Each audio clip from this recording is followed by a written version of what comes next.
Saudara sekalian, salah satu ciri dari tradisi reform adalah khotbah eksposisi. Para pendahulu kita mengajarkan bahwa khotbah bukan hanya mencomot ayat-ayat tertentu, lalu kemudian kita khotbahkan hal-hal yang menyenangkan kita atau mungkin yang hanya bersifat topikal saja, yang mungkin sedang tren atau sedang disukai oleh banyak orang. Tetapi khotbah eksposisi adalah khotbah yang mau terus mengingatkan kita bahwa pemberitaan firman Tuhan harus bersandar kepada kekuatan Tuhan dan setia kepada teks yang Tuhan sudah berikan kepada kita. Kita adalah hamba Tuhan, maka hamba Tuhan harus menjadi hamba yang setia kepada apa yang Tuhannya katakan. Maka tradisi eksposisi membuat kita tidak bisa lari. Setiap bagian yang Tuhan katakan, kita harus sungguh-sungguh merenungkannya dan kita akan men-sharingkannya. Kita sudah menyelesaikan Injil Yohanes, sudah menyelesaikan 1 Yohanes, dan hari ini adalah hari pertama kita mulai eksposisi kitab Roma. Saudara sekalian, kitab Roma adalah sebuah kitab yang menakjubkan. Kita akan mempelajari sesuatu kitab yang mungkin sudah akrab di telinga kita, khususnya bagi kita yang sudah punya tradisi sekolah minggu, maka kitab Roma termasuk salah satu kitab yang banyak diambil menjadi ayat hafalan. Saudara mungkin waktu masih sekolah minggu disuruh menghafalkan Roma pasal 6. Semua manusia sudah jatuh dalam dosa. Upah dosa adalah maut, kata kitab Roma. Tetapi karunia Allah ialah hidup yang kekal dalam Kristus Yesus Tuhan kita. Semua manusia telah jatuh dalam dosa dan kehilangan kemuliaan Allah. Roma pasal 3. Saudara sekalian, ini adalah kitab yang sangat menggentarkan, yang sangat menakjubkan. Dan ini adalah kitab yang Tuhan sudah pakai untuk mengubah hidup banyak manusia dan mengubah sejarah dunia melalui adanya orang yang diubahkan oleh Tuhan melalui kitab Roma. Saudara, kalau mengingat dalam sejarah ada seorang namanya Agustinus, bapak gereja. Dia tadinya belum percaya Tuhan dan belum menjadi orang Kristen. Tetapi pada waktu dia sudah mulai studi kitab Roma, dan pada suatu ketika dia sedang ada di dalam taman, sedang di dalam sebuah perenungan, tiba-tiba dia mendengarkan ada sebuah lagu yang dinyanyikan oleh anak-anak kecil. Lagu itu adalah lagu-lagu permainan. Tolle lege, tole lege. Di dalam bahasa Latin yang artinya adalah ambil baca, ambil baca. Itu lagu seperti permainan anak-anak zaman sekarang, saudara. Misalnya kalau zaman sekarang tuh ada permainan, misalnya, nggak tahu, saudara mungkin tahu juga ya, anak kecil kumpul-kumpul lalu main do, mikado, SK, atau apapun lah ya, lagu-lagu permainan anak gitu ya. Nah itu lagunya tole lege, ambil baca. Nah pada waktu itu Agustinus langsung merasa ini ada sesuatu yang Tuhan mau sampaikan kepada dia. Ini meskipun lagu anak-anak, tetapi begitu menyentuh hatinya, dia langsung lari pulang. Dan kemudian dia membuka kitab suci. Dan bagian pertama yang dia temukan adalah Roma pasal 13. Saya bacakan bagi saudara, Roma pasal 13 ayat 12 sampai 14. Hari sudah jauh malam, telah hampir siang. Sebab itu marilah kita menanggalkan perbuatan-perbuatan kegelapan dan mengenakan perlengkapan senjata terang. Marilah kita hidup dengan sopan seperti pada siang hari. Jangan dalam pesta pora dan kemabukan, jangan dalam percabulan dan hawa nafsu, jangan dalam perselisihan dan iri hati. Tetapi kenakanlah Tuhan Yesus Kristus sebagai perlengkapan senjata terang, dan janganlah merawat tubuhmu untuk memuaskan keinginannya. Agustinus yang sedang bergumul, Tuhan, aku pengen bertobat, tapi jangan sekarang. Aku pengen hidup kudus, tapi nanti jangan sekarang. Karena aku masih menikmati dosaku, karena aku masih suka dosaku. Aku mau bertobat, tapi jangan sekarang Tuhan. Demikian dia berdoa. Tapi kemudian Tuhan mengarahkan dia dan dia berjumpa dengan Roma pasal 13 dan akhirnya dia tidak bisa lari lagi. Dia digerakkan oleh Tuhan. Dan hari itu dia menyerahkan dirinya, dia percaya kepada Tuhan, sungguh-sungguh dia bertobat. Dan akhirnya Tuhan memenangkan, Tuhan mengubah hidup seorang yang akhirnya menjadi raksasa teologi. melalui kitab Roma pasal 13. Dan sesudah itu waktu Agustinus menghadapi bidat yang bernama Pelagius, yang menganggap rendah anugerah Tuhan, yang membawa manusia akhirnya percaya kepada Injil palsu, yaitu bahwa manusia diselamatkan karena perbuatan dan bukan karena anugerah. Maka kitab yang paling banyak dikutip oleh Agustinus adalah kitab Roma. Bahwa Injil yang sejati adalah Injil anugerah. Injil yang benar adalah Injil yang berpusat pada Kristus. Dan saudara sekalian, kitab Roma sekali lagi dipakai oleh Tuhan untuk akhirnya Agustinus menghadapi musuh-musuh gereja dan menghadapi orang-orang yang menyelewengkan ajaran yang benar. Kita mengingat seorang namanya Martin Luther, reformator besar. Kita tahu bahwa Luther sedang bergumul. Satu sisi dia kepengen sekali mendapatkan keselamatan. Tapi satu sisi dia marah. Kenapa Tuhan menyuruh dia melakukan hal-hal yang dia tidak sanggup lakukan? Dia merasa tidak cukup saleh. Dia merasa tidak cukup baik. Dia merasa tidak cukup suci. Dia sudah berjuang sekuat tenaga. Tapi dia rasa dia tetap tidak bisa memenuhi target untuk mendapatkan keselamatan. Maka dia dilematis. Satu sisi dia mau marah sama Tuhan. Dia mau benci sama Tuhan. Tapi kalau dia marah, dia benci, pasti masuk neraka, bukan? Memusuhi Tuhan. Tapi kalau dia mau tetap baik sama Tuhan, hatinya nggak terima. Dia mengatakan, Tuhan, apa saya kurang berkorban? Saya puasa sampai pingsan. Saya tidur di tempat yang dingin pada musim yang dingin tanpa alas. Saya menggigil sekujur tubuh. Saya lakukan semuanya itu untuk mendapatkan keselamatan. Apa saya kurang? Apa yang sudah saya lakukan semuanya ini, tapi saya rasa saya tidak sanggup. Marah. Kenapa Tuhan menyuruh saya memberikan begitu banyak hal yang harus saya lakukan sebagai syarat untuk saya mendapatkan keselamatan. Tetapi akhirnya dia berubah waktu berjumpa dengan pemaparan Injil yang sejati. Pada waktu dia merenungkan Roma pasal 1 ayat 16 dan 17. Sebab aku mempunyai keyakinan yang kokoh dalam Injil. Karena Injil adalah kekuatan Allah yang menyelamatkan setiap orang yang percaya. Pertama-tama orang Yahudi tetapi juga orang Yunani. Sebab di dalamnya nyata kebenaran Allah yang bertolak dari iman dan memimpin kepada iman.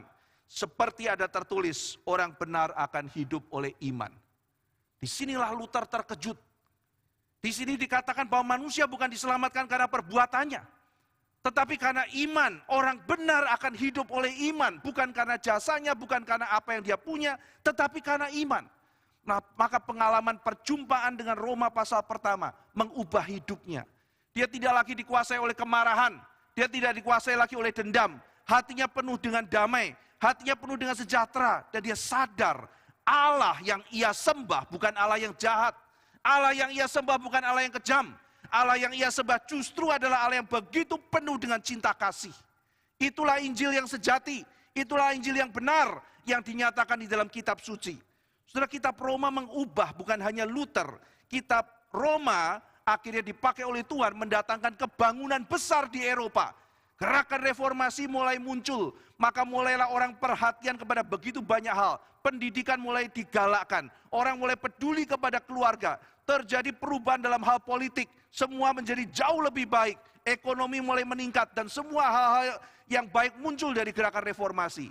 Dan gerakan reformasi bukan hanya berhenti di Eropa. Gerakan reformasi mulai melanda ke seluruh dunia. Sampai akhirnya kita semua di hari ini juga bisa menjadi orang yang percaya kepada Tuhan di dalam teologi reform. Reformasi melalui kitab Roma. Tidak terhitung lagi saudara sekalian orang seperti John Wesley yang dimenangkan Tuhan menjadi revivalis yang luar biasa melalui studi kitab Roma. Orang-orang seperti bahkan Karl Barth yang akhirnya juga sangat dipengaruhi oleh kitab Roma. Maka saudara sekalian kalau kita melihat di dalam daftar sepanjang sejarah, orang-orang yang ketika membaca dan studi kitab Roma, lalu ditransformasi hidupnya, lalu diubah oleh hidupnya. Maka saya berdoa dan harap kita semuanya berdoa. Ketika kita mendengarkan dan studi kitab Roma, kita berharap Tuhan juga mentransformasi kita. Kita bukan hanya mau tahu, kita bukan hanya mau memahami apa yang dituliskan oleh Paulus. Maknanya seperti ini, apa yang harus saya pelajari. Bukan hanya sekedar itu. Tapi kita berdoa Tuhan melalui kitab Roma yang dia sudah pernah pakai dalam sejarah, juga akan mentransformasi hidup kita masing-masing. Sehingga hidup kita berubah dan boleh dipakai oleh Tuhan. Mari saudara-saudara sekalian, kita sekali lagi berdoa, kita minta supaya Tuhan boleh mengubah kita melalui studi yang akan kita jalankan bersama-sama. Mari kita berdoa. Tuhan di surga, kami yang ada di tempat ini telah mendengar pembukaan kitab Roma. Tuhan telah memakai firman-Mu ini untuk menggerakkan begitu banyak orang. Tuhan mengubah sejarah dan memberikan shalom kepada dunia ini melalui orang-orang yang Tuhan telah pakai. Kami juga rindu Tuhan mengubah kami. Sehingga Tuhan mengubah keluarga kami. Tuhan mengubah pekerjaan kami. Tuhan mengubah lingkungan kami. Melalui kami yang terlebih dahulu diubah oleh Tuhan. Kiranya Tuhan berbelas kasihan. Kiranya Tuhan beranugerah juga kepada setiap kami. Sehingga melalui mimbar ini, sehingga melalui pembahasan kitab Roma, kami juga makin mencintai Kristus. Kami makin hidup bagi Kristus. Dan kami hidup makin sesuai dengan rencana-Mu. Terima kasih ya Tuhan, Engkaulah sumber segala yang baik. Karena itu kami hanya memohon kepadamu berkat dan pimpinan. Dalam nama Tuhan Yesus kami berdoa. Amin. Mari kita membaca kitab suci dari kitab Roma, pasal pertama ayat 1-7. Hari ini kita hanya akan membahas ayat 1 dan 2 saja, tetapi kita tetap akan membaca Roma pasal pertama ayat 1-7. Kita akan membaca bersama-sama. 2, 3. Dari Paulus, hamba Kristus Yesus, yang dipanggil menjadi rasul dan dikuduskan untuk memberitakan Injil Allah. Injil itu telah dijanjikannya sebelumnya dengan perantaraan nabi-nabinya dalam kitab-kitab suci. Tentang anaknya yang menurut daging diperanakkan dari keturunan Daud. Dan menurut roh kekudusan dinyatakan oleh kebangkitannya dari antara orang mati. Bahwa ia adalah anak Allah yang berkuasa, Yesus Kristus Tuhan kita. Dengan perantaraannya kami menerima kasih karunia dan jabatan rasul untuk menuntun semua bangsa, supaya mereka percaya dan taat kepada namanya. Kamu juga termasuk di antara mereka. Kamu yang telah dipanggil menjadi milik Kristus. Kepada kamu sekalian yang tinggal di Roma, yang dikasihi Allah, yang dipanggil dan dijadikan orang-orang kudus. Kasih karunia menyertai kamu, dan damai sejahtera dari Allah Bapa kita, dan dari Tuhan Yesus Kristus. Pertama dikatakan dari Paulus. Maka surat ini ditulis oleh Paulus. Di ayat ke-7, kepada kamu sekalian yang tinggal di Roma. Berarti tujuannya adalah kepada jemaat di Roma. Nah saudara, surat ini ditulis oleh seorang juru tulis. Jadi sudah sangat lazim pada waktu itu, Paulus mendiktikan, lalu kemudian ada seorang scribe atau ahli tulis, dia menuliskan, lalu kemudian baru dikirimkan. Misalnya Timotius juga pernah menjadi juru tulis Paulus. Nah, di dalam kitab Roma ini yang menjadi juru tulis adalah seorang bernama Tertius. Saudara bisa menjumpainya di dalam kitab Roma pasal 16 ayat 22. Jadi kalau saudara nanti scroll melihat ke bagian belakang, Roma pasal 16 ayat 22 ada kalimat salam dalam Tuhan kepada kamu dari Tertius, kata Paulus. Yaitu aku yang menulis surat ini. Jadi di situ Paulus memperkenalkan juru tulisnya yang bernama Tertius. Nah saudara, jadi Paulus menulis surat melalui Tertius kepada jemaat di Roma. Siapakah pendiri gereja di Roma? Apakah Paulus pendiri gereja di Roma? Jawabannya bukan. Jadi gereja di Roma tidak didirikan oleh Paulus. Ia bahkan belum pernah ke sana, saudara. Jadi pada waktu dia menulis surat Roma, Paulus satu kali pun belum pernah menuju ke gereja di Roma. Jadi ia itu punya rencana, saya pengen mampir ke Roma. Saya pengen mengunjungi gereja di sana. Saya pengen berbagi berkat. Saya ingin menguatkan kalian yang ada di Roma. Nah saudara, kita bisa mengetahuinya ini dari kitab Roma pasal 15. Jadi surat ini sebetulnya juga selain teologi yang sangat ketat, kita menjumpai sifat personal dalam surat ini. Jadi kalau saudara nanti mempelajari pasal 15, di situ dikatakan bahwa dia ada rencana untuk mengunjungi jemaat di Roma, tapi dia belum pernah pergi ke sana. Nah, Paulus mengatakan ia melakukan perjalanan penginjilan dari Yerusalem sampai Ilirikum. Jadi dia mau pergi penginjilan ke Ilirikum, tetapi kemudian ia mengatakan ia tidak mau memberitakan Injil di tempat di mana Kristus sudah dikenal orang. Jadi Paulus mengatakan, aku kalau mau pergi, aku akan pergi ke tempat yang di mana Kristus belum pernah dikabarkan. Aku kalau pergi, aku akan pergi ke tempat di mana saat itu belum ada jemaatnya. Nah, jadi itu spirit dari Paulus. Itu sebabnya, kata Paulus, sampai hari ini aku berhalangan untuk mengunjungi kamu. Sekali lagi ya saudara ya, Paulus mengatakan, aku kalau pergi PI, memberitakan Injil, aku biasa pergi di tempat di mana Kristus belum dikenal. Misalnya kalau zaman sekarang, aku kalau pergi biasanya tempat yang belum banyak gereja atau belum ada gereja. Itu sebabnya karena gerejamu sudah kuat atau sudah ada, aku berhalangan ke sana. Karena prinsipku yang itu. Nah, jadi Paulus menjelaskan kepada jemaat di sana. Ya. Nah, berarti saudara dari kalimat itu kita bisa mengambil kesimpulan. Yang pertama, di Roma sudah ada gereja. Yang kedua, gereja di Roma itu sudah berkembang dan gereja yang kuat. Sehingga Paulus merasa tidak perlu pergi ke sana pada waktu perjalanan penginjilannya sebelumnya. Nah, saudara sekalian, saya ingin mengajak kita melihat ya, Roma pasal 15 ayat 19 dan 20. Apakah bisa ditayangkan? Roma pasal 15 ayat 19 dan 20.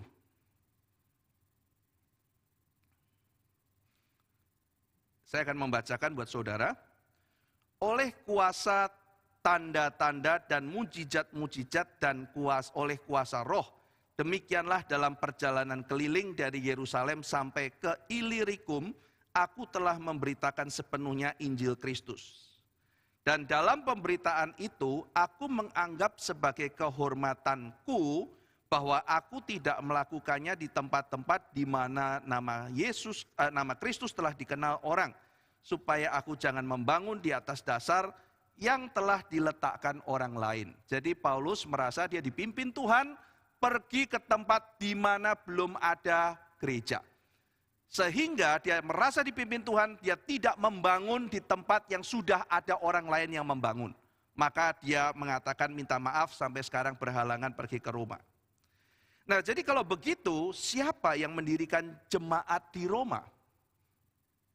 Kalau bukan Paulus yang mendirikan dan di Roma sudah ada gereja yang cukup kuat pada waktu itu, maka siapa yang mendirikan gereja? Nah, ada tradisi yang mengatakan, jemaat di Roma didirikan oleh Petrus. Petrus adalah pendiri gereja di Roma.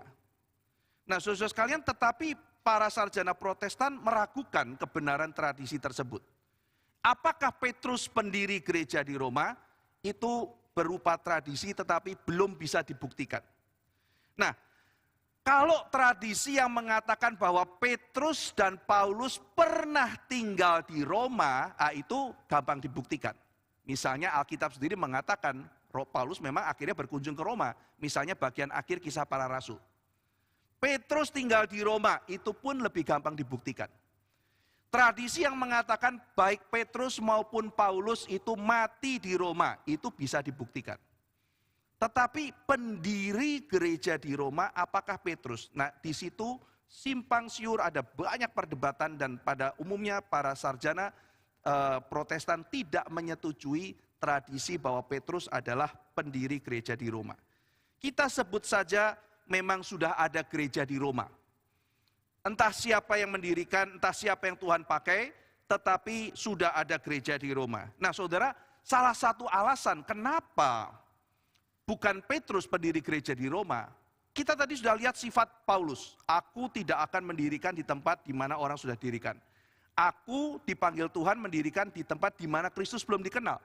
Nah, sekarang Paulus itu kalau kirim surat, saudara, dia kirim salam tuh banyak sekali. Kepada orang ini, kepada ini, semua nama itu disebut, saudara. Yang dia kenal disebut. Kalau Petrus, gembala senior, rasul senior adalah pendiri gereja di Roma, saya percaya namanya ditulis nomor 1. Kepada Petrus, pendiri senior di sana, salam dari saya, pasti akan dibilang begitu, saudara. Tapi tidak ada nama Petrus disebut. Tidak ada, saudara. Nama Petrus tidak disebut. Dan ini sangat bertolak belakang dengan kebiasaan Paulus. Maka dengan demikian itu makin mengkokohkan, ya memang Petrus mungkin pernah tinggal di sana. Petrus pernah menggembalakan. Tetapi Petrus sebagai pendiri gereja itu tidak bisa dibuktikan. Ya, jadi lebih tepat mungkin kita mengatakan Petrus dan Paulus pernah di Roma. Mungkin pernah menggembalakan juga. Petrus dan Paulus mati di Roma. Petrus dan Paulus concern dan terlibat dalam pembangunan gereja di Roma. Tetapi gereja di Roma di dalam kedaulatan Tuhan sudah berdiri, tetapi memang tidak dicatat siapa orang yang memulai dan merintisnya. Nah, saudara sekalian, mereka itu meskipun tidak kita bisa ketahui asal muasal pendirinya, tapi Alkitab mencatat beberapa ciri. Misalnya di sana ada orang-orang yang campur, baik itu orang Yahudi maupun juga banyak orang non-Yahudi. Sehingga nanti di dalam kitab Roma, Paulus itu bisa berdiskusi dan kemudian memberikan banyak sekali prinsip-prinsip untuk menghindarkan perbedaan-perbedaan itu. Nah, saudara sekalian, gereja di Roma juga adalah gereja yang bertahan menghadapi gelombang penganiayaan. Kalau saudara membaca Kisah Para Rasul, di situ Paulus berjumpa dengan Priscilla dan Aquila. Nah, dari mana mereka? Di situ Kisah Para Rasul menjelaskan, Lukas menjelaskan, Priscilla dan Aquila baru pergi dari Italia, yaitu dari Roma. Oh, Priscilla dan Aquila dari Roma ketemu Paulus di Korintus, lalu pelayanan bersama. Kenapa Priscilla dan Aquila meninggalkan Roma? Kenapa Priscilla dan Aquila akhirnya tinggal di Korintus bersama melayani dengan Paulus? Dikatakan karena mereka baru diusir keluar oleh Kaisar Claudius. Jadi pada waktu itu Kaisar Claudius tidak suka sama mereka, diusir keluar. Alasannya apa itu di dalam sejarah ada beberapa kalimat yang sulit untuk ditafsirkan. Tetapi kira-kira waktu itu ada anti-Yahudi dan sebagainya, dan orang Kristen banyak yang kena juga, terusir keluar. Nah, saudara sekalian, maka di situ kita melihat bahwa ada banyak sekali gelombang penganiayaan. Itu yang dicatat dalam Alkitab. Ini yang dicatat dalam sejarah, saudara, kita bisa mengenal misalnya nanti penganiayaan oleh Nero. Ketika Roma dibakar, kemudian orang-orang Kristen dianiaya, dibunuh dan sebagainya. Jadi mereka adalah jemaat yang bertahan di dalam penganiayaan. Jadi ketika Paulus menulis surat ini diperkirakan belum lama Kaisar Claudius mengusir orang-orang Kristen dan orang-orang Yahudi keluar dari Roma. Belum lama, saudara. Tetapi meskipun mereka mengalami penganiayaan, ternyata reputasi iman gereja Roma itu terkenal baik di mana-mana. Jadi ini gereja yang dipuji. Ini adalah gereja yang dianggap menjadi contoh dan teladan. Saudara bisa membaca ya, kalau saudara lihat di dalam pasal pertama ayat ke-8. Kita lihat kitab Roma pasal 1 ayat 8. Ini adalah pujian untuk gereja di Roma. Pertama-tama aku mengucap syukur kepada Allahku oleh Yesus Kristus atas kamu sekalian. Sebab telah tersiar kabar tentang imanmu di seluruh dunia. Jadi kabar apa yang tersiar tentang iman mereka di seluruh dunia? Tentu saja iman yang kuat, iman yang kokoh, iman yang baik, maka tersiar sampai ke seluruh dunia. Jadi meskipun penganiayaan datang silih berganti, tetapi iman dari jemaat di Roma ini begitu teguh. Nah, saudara, jadi kita sudah melihat sekilas, jadi ini surat ditulis oleh Paulus. Paulus belum pernah pergi ke Roma. Dia sedang mau menyatakan, oh saya mau mampir ke sana. Lalu kemudian kita sedikit melihat profilnya. Ini jemaat yang bukan didirikan oleh Paulus, bahkan bukan didirikan oleh Petrus juga. Tetapi ini jemaat yang kuat, yang bertumbuh. Tetapi sekarang mengapa Paulus menulis surat? Apa tujuan Paulus menulis surat Roma? Saudara, kalau saudara ingin menemukan, itu ada dalam Roma pasal 15. Di situ Paulus menjelaskan alasan dia sedang menulis surat. Nah, jadi pada waktu itu, dia itu sedang dalam perjalanan mau pergi ke Yerusalem, saudara. Jadi Paulus itu dari perjalanan keliling, lalu kemudian tuh dititipi banyak oleh jemaat-jemaat yang dia layani untuk membawa bantuan untuk orang-orang di Yerusalem yang sedang susah. Ada begitu banyak orang yang suci, yang miskin, kata Kisah Rasul. Jadi ada orang suci, miskin. Kita lihat saudara-saudara sekalian, maka teologi sukses itu tidak make sense sama sekali dengan apa yang dinyatakan kitab suci. Ada orang-orang yang kudus, tetapi diizinkan dalam kesulitan. Itu sebabnya mereka yang sedang kuat membantu menolong mereka yang sedang dalam kesusahan. Jadi Paulus sedang membawa bantuan untuk orang-orang suci yang miskin di Yerusalem. Nah, jadi pada waktu dia sedang mau membawa bantuan itu, para ahli memperkirakan ketika Paulus sedang ada di Korintus, maka dia menulis surat ini. Dia menulis surat ini, jadi dia ngomong, aku akan pergi ke Yerusalem, kasih bantuan. Setelah aku kasih bantuan, aku akan pergi ke Spanyol. Nah, pada waktu aku mau memberitakan Injil di Spanyol, aku akan mampir ke Roma. Pada waktu aku mampir ke Roma, aku akan tinggal di tengah-tengah kamu, aku akan menguatkan kamu, dan nanti kamu ikut aku ya, ikut aku penginjilan ke Spanyol, antara aku ke sana. Jadilah orang-orang yang melayani bersama dengan aku. Jadi kalau zaman sekarang, misalnya Pak Tong bilang, yuk ikut aku Kapin, yuk ikut aku KKR regional dan sebagainya. Jadi Paulus mau melibatkan jemaat di Roma, ini kan jemaat sudah tangguh, jemaat yang imannya sudah baik. Jadi dia mau datang, dia mau kuatkan lagi, lalu setelah dia kuatkan lagi, dia mau ajak pergi PI, saudara. Jadi tujuan itu, maka dia tulis kitab Roma. Aku mau datang, aku mau kuatkan kamu. Tunggu ya, aku mau ke Yerusalem dulu. Setelah aku Yerusalem, aku akan pergi ke Roma. Setelah aku pergi ke Roma, nanti kita bareng-bareng penginjilan ke Spanyol. Mari kita lihat saudara-saudara sekalian. Kisah Rasul Roma pasal 15 ayat 24 dan seterusnya. Kita lihat ayat 24.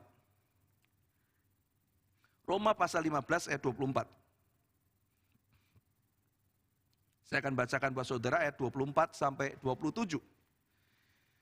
Aku harap dalam perjalananku ke Spanyol, aku dapat singgah di tempatmu dan bertemu dengan kamu. Nah ini ya, jadi yang tadi saya katakan, dia mau pergi ke Spanyol dan singgah ke sana. Kenapa dia mau ke Spanyol? Nanti saya akan bahas mungkin 1 tahun lagi ya, kalau sudah sampai pasal 15, saudara. Kenapa dia ke Spanyol? Nanti kita harus kembali ke kitab Kejadian. Untuk melihat apa yang ditulis oleh Musa di kitab Kejadian dalam Table of Nations. Saya sebetulnya pernah bahas ini ketika membahas Table of Nations. Mengenai peta geografis pada waktu itu, kembali ke masa itu dan kita melihat. Dan itu salah satunya maka Paulus sangat pengen pergi ke Spanyol untuk menggenapkan rencana Tuhan. Karena jangan lupa, Paulus adalah seorang yang dididik mengerti kitab suci, khususnya perjanjian lama. Maka di situ Spanyol menjadi target yang penting bagi dia. Aku akan ke Spanyol. Ya. Nah, jadi saya lanjutkan, sehingga kamu dapat mengantarkan aku ke sana. Ya, jadi dia mengajak jemaat untuk mengantarkan dia penginjilan di sana. Setelah aku seketika menikmati pertemuan dengan kamu. Jadi Paulus pengen bersekutu sebentar, terus pergi ke Spanyol, ngajak jemaat di Roma.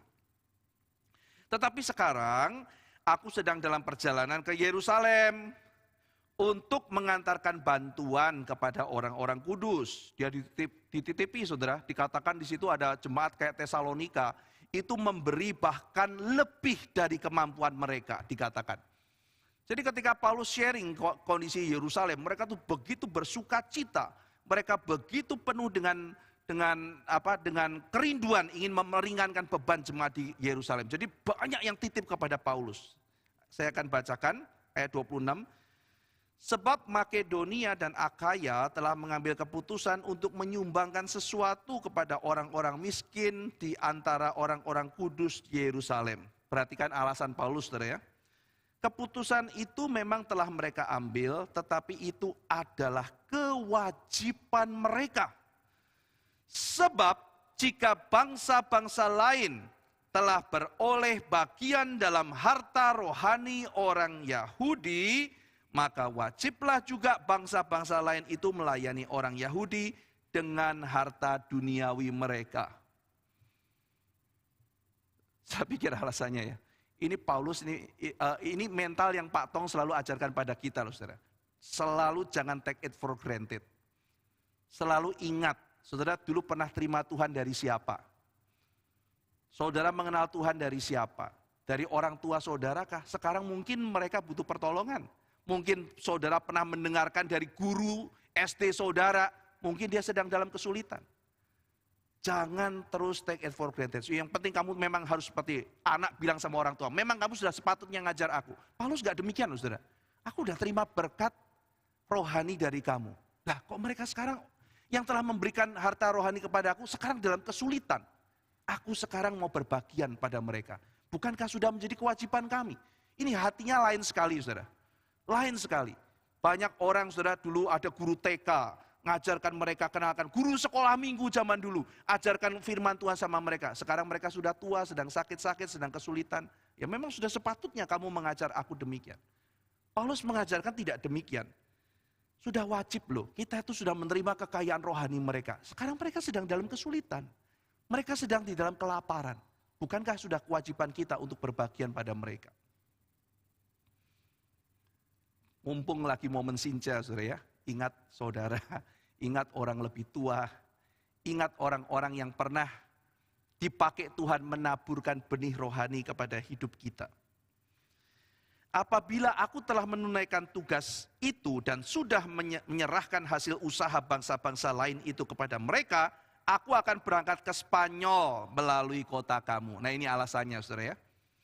Jadi Paulus yang sudah menerima berkat rohani yang begitu besar, jadi diajarkan pada semua anak-anak rohaninya dia, kamu sudah menerima berkat rohani. Sekarang orang-orang di Yerusalem itu miskin, kelaparan. Mereka perlu pertolongan, kita mesti mengingat mereka, kita berikan berkat jasmani untuk menunjang mereka. Mereka sedang dalam kesusahan, mereka sudah sepatutnya ditolong oleh kita.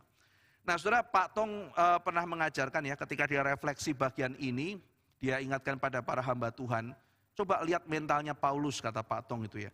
Biasanya di mana-mana cabang itu selalu minta dibantu sama pusat gitu. Tetapi kalau kita melihat Paulus, sebetulnya mental cabang dan pusat itu udah ada loh saudara gitu. Sekarang yang pusatnya sedang kesusahan gitu.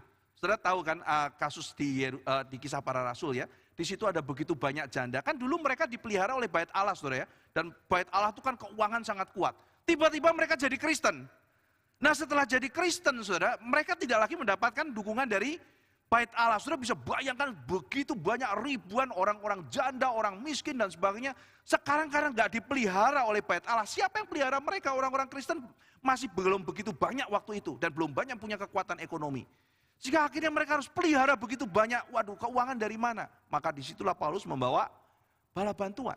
Nah jadi kalau kita melihat di sini, justru yang cabang yang sangat peduli kepada kesulitan di pusat, sehingga akhirnya Paulus memberikan bantuan kepada pusat dan bukan sebaliknya. Saudara, ini yang berusaha Pak Tong mau tanamkan kepada GRII, baik cabang maupun pusat. Kita bukan, kamu kan pusat, bantu kita. Saudara, kalau di GRII diharapkan kita tidak punya mentalitas seperti itu. Begitu banyak orang, saudara, gereja punya cabang, wow, aku cabang, kamu pusat. Kamu sepatutnya bantu aku. Tapi Pak Tong mengatakan, tidak boleh mental seperti itu ya. Kita punya mental, pokoknya kalau kita ada kelebihan, yuk kita ingat lain. Bahkan cabang ketika sudah punya kelebihan, ingat cabang yang lain. Itu yang beliau didik kita selalu begitu. Satu cabang sudah cukup, ada cabangnya lagi bangun, ingatlah pekerjaan Tuhan di tempat itu. Cabang sekarang sedang kekurangan menerima berkat, terus berkembang. Ketika dia ada sesuatu, dia juga bagikan kepada yang lain. Nah saudara-saudara sekalian, maka Paulus mengajarkan kepada kita, bahkan dia di tengah-tengah, apakah cabang itu kelebihan banget saudara? Saudara nanti bisa baca ya, salah satu komentar Paulus yang mengharukan kepada salah satu jemaat. Kalau saya nggak salah ingat, jemaat Tesalonika. Mereka memberi, melampaui kemampuan mereka. Itu mungkin mereka janji iman, terus kemudian mereka kerja-kerja, kumpulkan, lalu kemudian mereka memberi. Kenapa? Karena jemaat Yerusalem, mereka banyak sekali orang-orang yang kelaparan. Mereka perlu ditolong, kondisinya saat itu. Saudara, janda di zaman itu agak beda dengan janda di zaman sekarang. Kalau saudara melihat seorang ibu yang sudah ditinggalkan oleh suaminya harus bekerja di zaman sekarang saja, di mana ibu itu pun masih bisa bekerja, wanita masih bisa bekerja, itu pun kita melihat tuh ada susah hati saudara dalam diri kita. Apalagi di zaman itu, di mana nggak ada yang namanya wanita karier saudara. Sulit kita menjumpai, jarang kita menjumpai hal semacam itu. Sehingga biasanya banyak sekali orang-orang janda khususnya yang sudah tua, itu tidak ada yang memelihara. Nah disitulah Paulus menggerakkan jemaat untuk membawa bantuan. Nah tetapi saudara, akhirnya maksud Paulus kan tidak kesampaian ya. Jadi ketika surat ini dikirimkan, Paulus itu sebetulnya pengen mempersiapkan hati jemaat di Roma. Jadi kasih tahu dulu ceritanya, aku mau datang loh. Karena dia bukan pendirinya, pasti ada yang tidak kenal Paulus. Jadi surat ini dikirim untuk dibacakan, dan supaya jemaat tahu. Nah itu sebabnya saudara, nanti saudara akan melihat Paulus memperkenalkan siapa dirinya, karena mereka belum kenal. Jadi dia memperkenalkan siapa dirinya dan dia bicara teologi yang demikian mendalam saudara.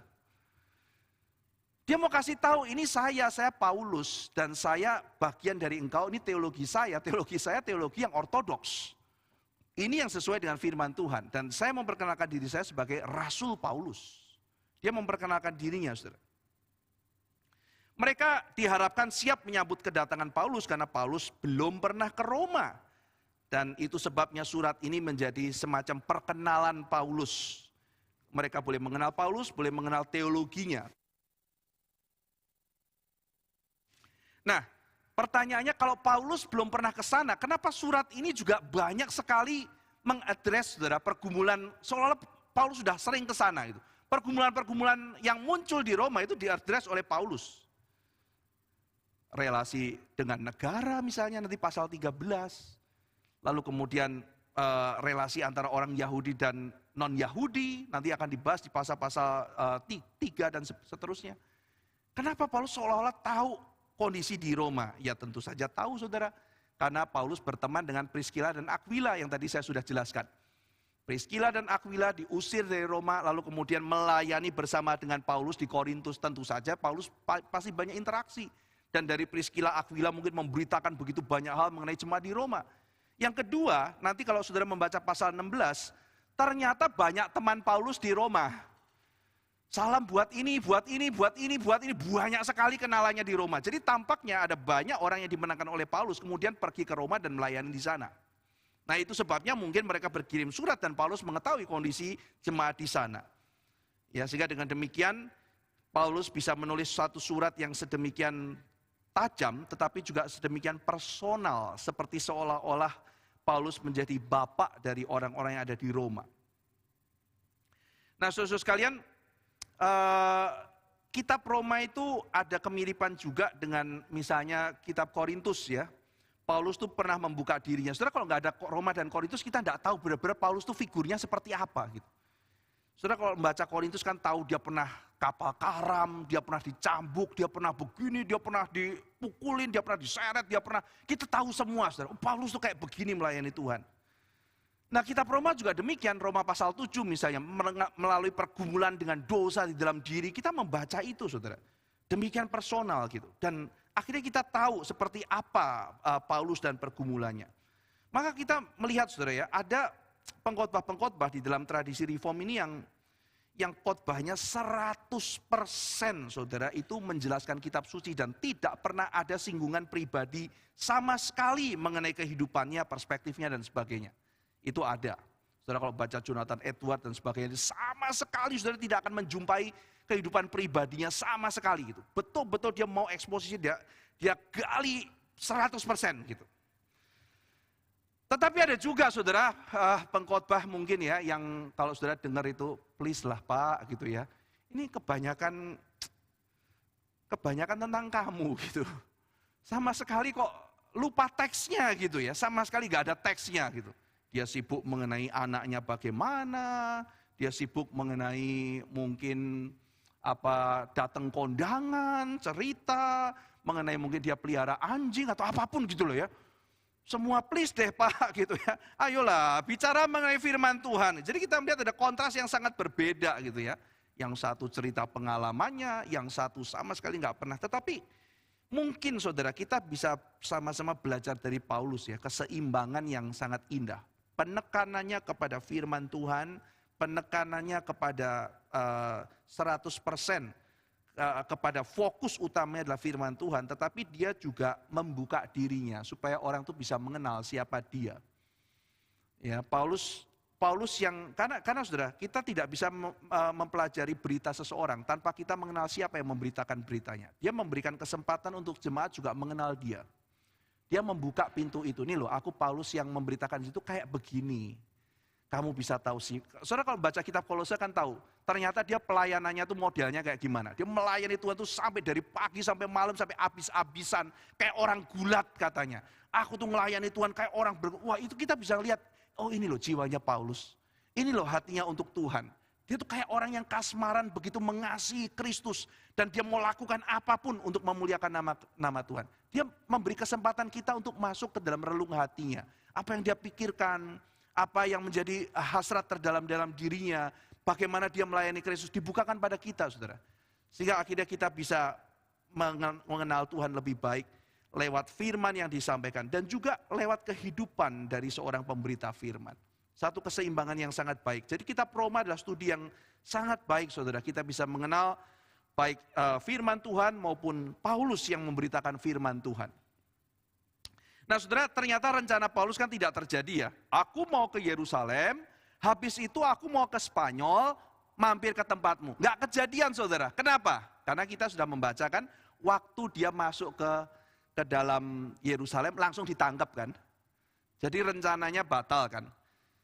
Setelah pada waktu mau ditangkap, ketemu dengan penatua dari Efesus, lalu kan sudah diperingatkan, kamu kalau masuk ke sana, kamu akan ditangkap. Apa kata Paulus saudara? Aku sudah tahu bahwa di dalam pelayananku penjara dan sengsara sudah menanti aku. Waduh saudara, itu begitu mengharukan. Kalau saudara mau membaca isi hatinya Paulus tentang pelayanan dan sebagainya, itu di dalam percakapan dia, perpisahannya dengan penatua Efesus. Dia udah siap hati untuk mati. Dia mengatakan penjara dan sengsara di tiap kota menanti aku.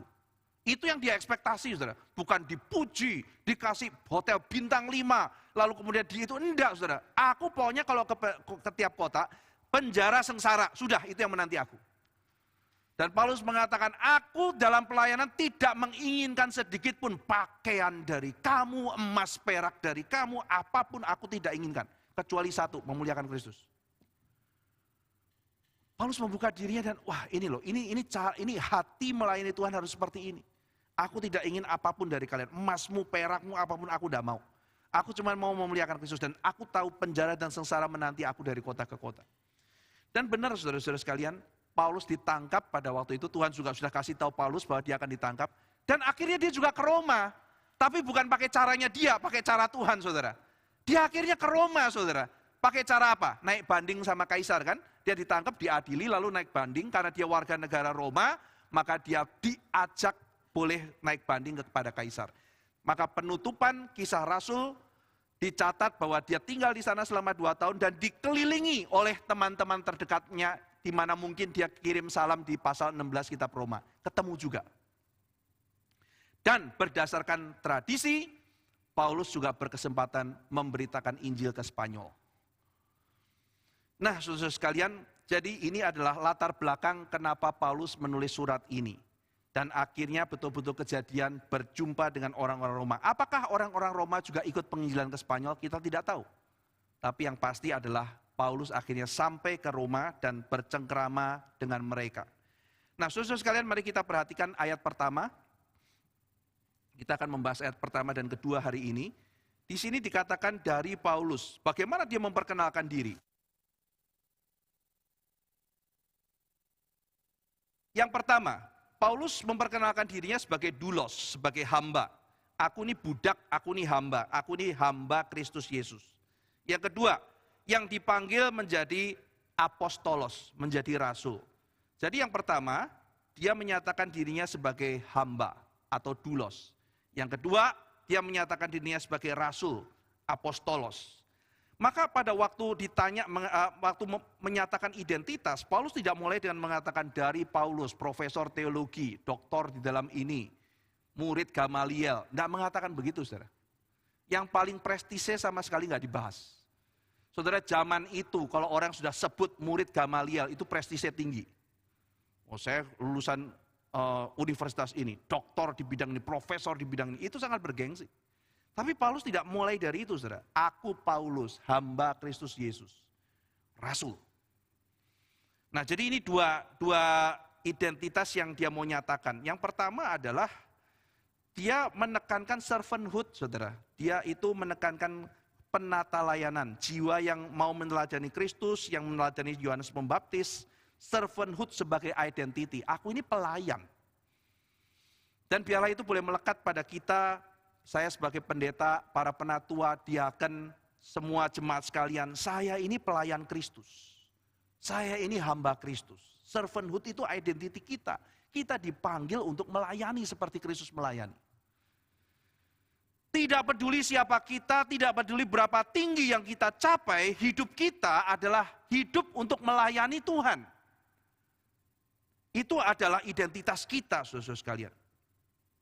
Kalau kita diberikan kekayaan, kalau kita diberikan pangkat yang tinggi, kalau kita diberikan fasilitas, untuk apa semuanya itu? Untuk melayani Tuhan, servanthood. Maka servanthood memberikan arah dan fondasi yang kuat dalam kehidupan. Hidupku adalah untuk melayani. Karena aku ini hamba, aku ini seorang hamba. Tugasku adalah melayani Tuhanku. Dan seorang hamba yang baik adalah hamba yang mementingkan keinginan Tuhannya. Seorang hamba yang buruk adalah hamba yang mau jadi bos. Saudara, saya dulu sempat kos di satu tempat di daerah Jelambar Baru. Nah, setelah saya kos di situ, ada 2 pembantu. Yang pertama itu masih muda, yang kedua sudah tua, punya anak 1. Nah, saudara-saudara sekalian, pembantu yang muda beda sekali karakternya dengan pembantu yang tua. Pada waktu saya naik sepeda motor, pulang dari kos ya, biasanya karena itu ada satu gang masuk ke pintu belakang. Teng, teng, teng, teng, teng. Itu pembantu biasanya sudah tahu siapa yang datang. Brum, brum, oh motor Tiger, si Hengki misalnya gitu ya. Oh ini R.E. King, si siapa gitu ya, si Karim, siapa itu. Dia udah tahu gitu ya, jadi si tukangnya udah tahu, gak ada suara apa-apa ketok-ketok nih Bang Tarigan yang ini ketok nih, biasanya dia naik ini ojek gitu kan ya, atau apa. Jadi si pembantu udah tahu karakter yang ngetok nih kira-kira yang datang siapa.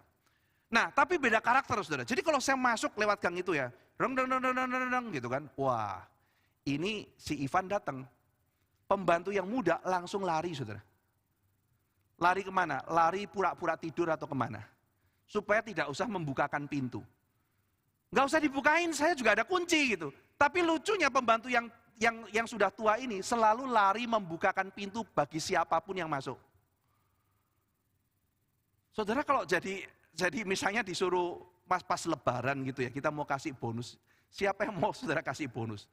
Kalau anak muda tuh muncul gitu ya, mau bonus itu, nggak akan, kan gitu kan saudara ya. Tapi kalau pembantu yang tua ini, waduh ini orang nggak diminta mau melayani dan yang luar biasa adalah bukan untuk tips saudara, bukan untuk tips. Tapi memang hatinya kayak begitu. Itulah seorang yang punya jiwa servanthood kan saudara. Nah kita kan melayani Tuhan juga kayak begitu saudara. Kalau kita seperti bos, selalu menghindar mau melayani, di hadapan Tuhan kita itu hamba seperti apa? Suatu ketika saya datang, kemudian dia bukain pintu lagi, terus dia bilang, Mas Ivan, ada ini loh. Ada tamu loh. Oh ada tamu sudah datang ya? Janjiannya masih setengah jam lagi loh Pak. Udah datang. Wah dia pagi sekali gitu. Terus di mana Pak? Tadi Mas Ivan saya cari-cari di kamar gak ada. Ya sudah, saya bukain pintu, saya taruh di ruang tunggu, saya suruh duduk di situ. Saya naik saudara, dia sudah disediain kopi. Saya tanya, kopi dari mana? Gak tahu pembantumu tadi yang sediain. Ya sudah, saya ngobrol sama teman, terus saya turun ke bawah, Pak itu kopi dari mana? Itu saya beli di depan murah kok, kopi sase. Saudara, tetapi itu hal-hal kecil yang dilakukan dengan inisiatif membukakan pintu, menerima tamu, menyediakan kopi tanpa disuruh, dia pakai uang sendiri, kalau saya nggak ganti juga dia nggak akan bicara, nggak minta diganti. Nah orang kayak begini kan saudara, kita kan hati kita tuh, aduh ini orang ya, hatinya tulus, karena memang sifatnya begitu, dan dia nggak pilih-pilih semuanya, dia seperti itu, ya kan? Tiba-tiba udah bukain pintu, terus nanya gitu ya, dari mana mas, ya kan, rapi amat gitu kan ya, dia mulai nanya ngobrol-ngobrol gitu kan ya, asli mana, apa, orangnya ramah gitu. Saudara, orang yang menempatkan diri, saya percaya si bapak ini menempatkan dirinya memang sebagai seorang yang mau membantu, dia menempatkan dirinya di situ. Sementara yang satu merasa, saya harusnya jadi pemimpin, tapi kamu jadikan saya begini, saya gak rela. Nah orang yang kayak begitu justru tidak bisa melaksanakan tugasnya dengan baik. Bayangkan kalau kita punya asisten rumah tangga. Mbak Yam bisa tolong angkat jemuran. Angkat sendiri. Waduh saudara gitu ya. Mbak Yam gitu kan ya. Ini Mbak Yem ini kenapa? Tapi kalau misalnya Mbak Yem mengatakan, ya udahlah capek tuh udah saya aja yang angkat. Itu kita juga hati kita ya, aduh ini orang ya punya jiwa servanthood. Demikian kita di hadapan Tuhan saudara. Kalau kita ini memang menganggap diri kita sebagai pelayan Tuhan, sudah Tuhan saya mau melayani Tuhan, saya mau kerjakan Tuhan kasih saya kekuatan. Tuhan lihat ini orang yang punya hati, karena kita menyadari saya ini memang hamba, memang benar-benar hamba di hadapan Tuhan. Tapi kalau kita hamba sok bos di hadapan Tuhan, ya Tuhan lihat kamu tuh sadar dirimu gitu. Kamu itu hambaku, kamu itu orang yang sudah kutebus, kok kelakuan seperti itu. Nah saudara, maka Paulus memperkenalkan dirinya, saya ini hamba Kristus Yesus, servanthood saudara. Maka hidup saya ini bukan milik saya lagi, bukan properti saya. Hidup saya ini adalah untuk menyenangkan Tuhan saya. Saya ada di satu tempat, tujuan saya adalah melayani dan menggenapkan apa yang menjadi tujuan daripada Tuhan saya. Saudara, kalau saya jadi arsitek saudara ya, lalu kemudian saya hire satu orang tukang, terus tukangnya kreatif sendiri saudara.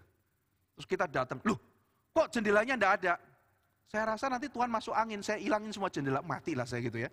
Kamu tuh saya minta untuk bangun ini gambarnya dari desainnya dari saya. Saya rasa Tuhan kebanyakan itu enggak bagus, angin masuk. Terus bikin jendela, lu kenapa semuanya jadi bata? Nanti kalau Tuhan dilihat-lihat sama orang kan enggak enak Tuhan, saya kasih semen semuanya gitu.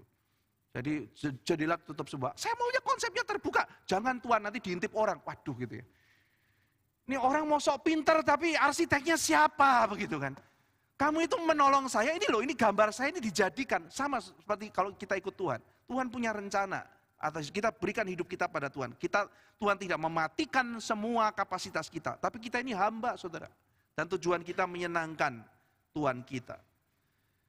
Saudara, Paulus menyatakan aku ini doulos, aku ini hamba. Tapi aku ini juga apostolos, aku ini rasul. Wah ini perpaduan yang luar biasa. Hamba itu jabatan yang demikian tidak ada harganya. Tapi dia bukan menjadi orang yang rendah diri. Aku ini rasul.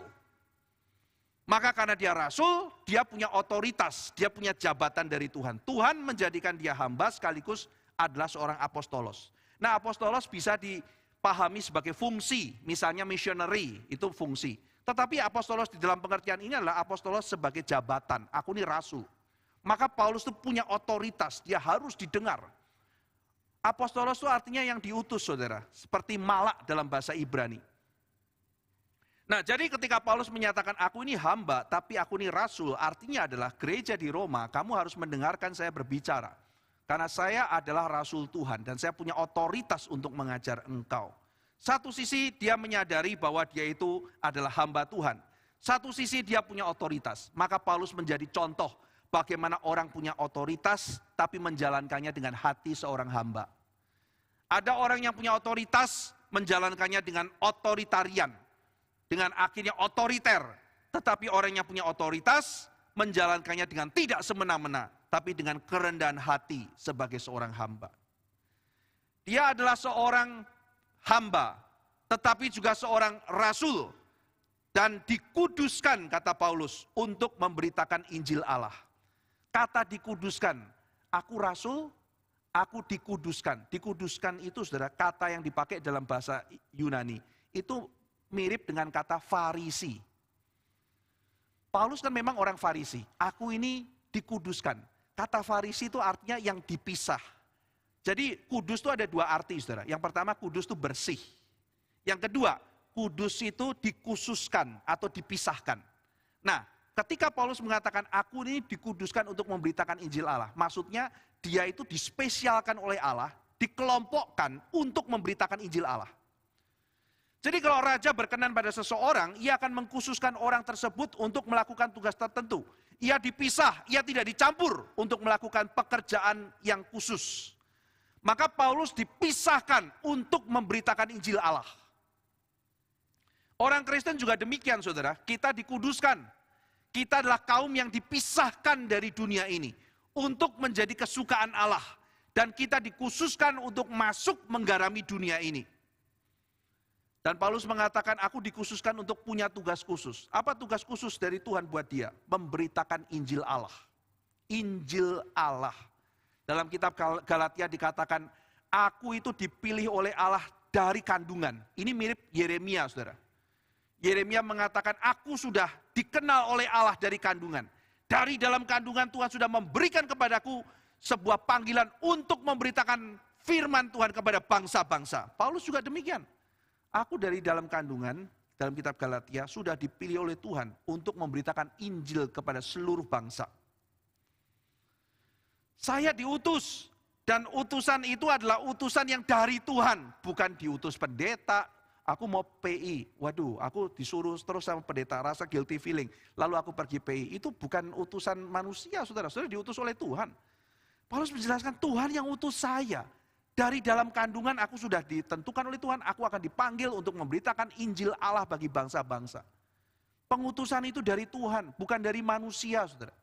Kita dipilih oleh Allah. Nanti kita akan lebih banyak lagi bicara mengenai doktrin pilihan, saudara. Pemanggilan Paulus menjadi rasul itu hanya sebuah bagian dari proses pemanggilan yang sudah dikerjakan Allah, ditentukan sebelum dunia ini dijadikan. Dan dari dalam kandungan, lalu kemudian dipanggil oleh Tuhan lewat cahaya itu. Lalu kemudian itu adalah hanya bagian dari pengutusan saja. Tapi dari dalam kandungan dia sudah ditentukan oleh Tuhan. Injil yang diberitakan Paulus bukan Injil manusia, saudara. Tetapi Injil Allah dikatakan. Injil Allah bukan Injil manusia. Jadi Injil yang sejati adalah Injil yang berasal dari Allah. Injil yang sejati bukan buatan manusia. Nah, kelihatan Injilnya nggak masuk akal. Saya mau ubah supaya lebih masuk akal. Itu bukan Injil yang dari Allah, saudara. Injil sejati, Injil yang meskipun tidak masuk akal, tapi itu harus apa yang diajarkan oleh Allah. Injil Allah.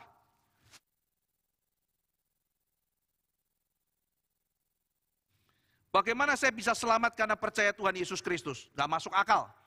Mau masuk akal, mau tidak masuk akal, itulah Injil dari Allah. Dan itulah yang kita beritakan dalam dunia. Bukan Injil manusia, bukan pengajaran, bukan bijaksana manusia. Tapi aku dipanggil memberitakan Injil Allah. Ayat kedua, Injil itu telah dijanjikan sebelumnya dengan perantara nabi-nabinya dalam kitab suci. Maka apa yang Paulus nyatakan bukan sesuatu yang baru. Oh, Paulus inovatif.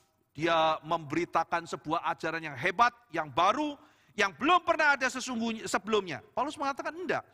Injil yang aku beritakan sudah ada dalam perjanjian lama. Misalnya dalam Kejadian 3 ayat 15, saudara. Sudah ada janji Injil, bukan? Akan ada keturunan ilahi, keturunan perempuan yang akan menghancurkan benih keturunan si ular ini. Janji mesianik sudah ada dalam Kejadian 3 ayat 15. Jadi Injil yang Paulus beritakan bukan Injil yang baru. Tapi Injil yang sudah terkandung di dalam perjanjian lama. Injil yang sudah berakar semenjak Taman Eden.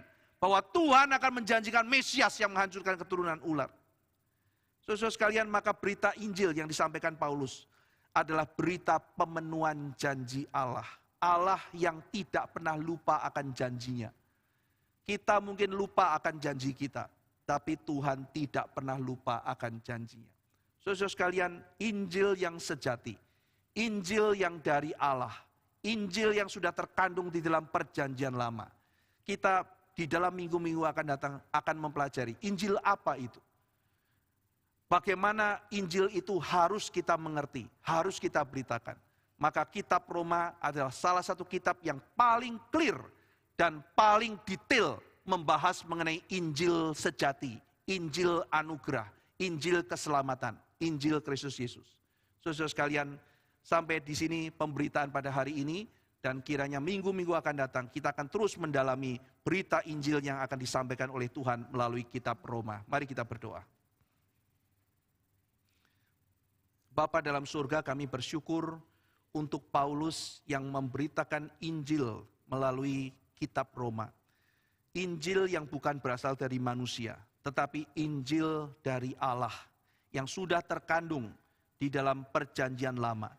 Tuhan, tolong kami untuk terus bertumbuh. Kami memahami semangat yang Tuhan sudah berikan kepada Paulus. Semangat melayani Tuhan, dan sekaligus kami boleh mempelajari ya Tuhan, bagaimana kami menjadi seorang yang akan diperlengkapi oleh Tuhan untuk memberitakan berita yang Tuhan sudah titipkan kepada kami melalui kitab suci. Terima kasih ya Tuhan, ajar kami untuk menghargai Injil dan menjadi pemberita Injil. Dalam nama Tuhan Yesus kami berdoa. Amin.